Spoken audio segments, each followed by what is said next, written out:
राहुल, जो बड़ा सवाल है इस वक्त वो वैक्सीन कैसे लोगों तक बेहतर तरीके से पहुंचे, इसका नहीं। सवाल यह है कि वैक्सीन लोगों तक पहुंच जाए किसी भी तरीके से। वैक्सीन के संकट पर सियासत भी लगातार गर्मा रही है, लेकिन क्या रणनीति आने वाले वक्त में नजर आ रही है इस पूरे मामले पर? देखिए अनुराग, अगर आंकड़ों के लिहाज से देखें तो तकरीबन 17.5 करोड़ वैक्सीन डिस्ट्रीब्यूट हो चुकी है। वैक्सीनेट पहली डोज कम से कम लग चुकी है। अगर राज्यों के लिहाज से देखें, राज्यों को केंद्र सरकार की तरफ से दी गई है। अगर जो सबसे ज़्यादा संकट है वो 18 और 45 साल के आयु वर्ग में है, उसमें 30 लाख जो डोज है वो वैक्सीनेट हो चुकी है। कम से कम पहली डोज लग चुकी है, 28 दिन नहीं हुए, यानी 30 लाख लोगों को डोज लग चुकी है। लेकिन ये जो कुल जनसंख्या है 18 और 45 का, उसका 1% से भी कम है। 55 करोड़ के आसपास की जनसंख्या है जो 45 और 18 के बीच में, जिसमें से सिर्फ 30 लाख को लगी है। और राज्य सरकारों की तरफ से कहा जा रहा है कि उनके पास वैक्सीन की कमी है।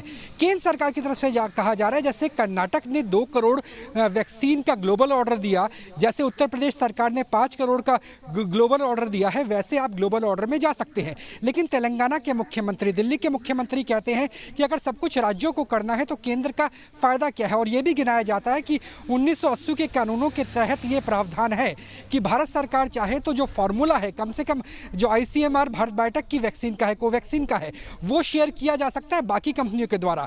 केंद्र सरकार की तरफ से जो हमारी ऑफ द रिकॉर्ड बातचीत हुई, उनका कहना है, सचिव स्तर के अधिकारियों का कहना है कि अगर हम फॉर्मूला शेयर कर भी देंगे तो भी जल्दी से वैक्सीन नहीं बन सकती, उसके पूरे इंफ्रास्ट्रक्चर के लिए समय लगता है। और जो सबसे बड़ी कमी है वो है API की, वो है रॉ मटेरियल की, जो अधिकांश रूप से अमेरिका से आता है। ऐसे में जब रॉ मटेरियल पर्याप्त नहीं है कोवैक्सीन और कोविशील्ड के लिए, यानी सीरम इंस्टीट्यूट के लिए और इसके लिए ICMR के लिए, तो ऐसे में अगर और कंपनियों से फार्मूला शेयर होगा तो भी वैक्सीन की क्रांति नहीं आ सकती। इसके लिए ग्लोबल टेंडर एक ऑप्शन है, और दूसरा जैसे स्पुतनिक 5 को एड ऑन किया गया है, कुछ और कंपनियों को एड ऑन धीरे धीरे किया जाएगा। जी अनुराग।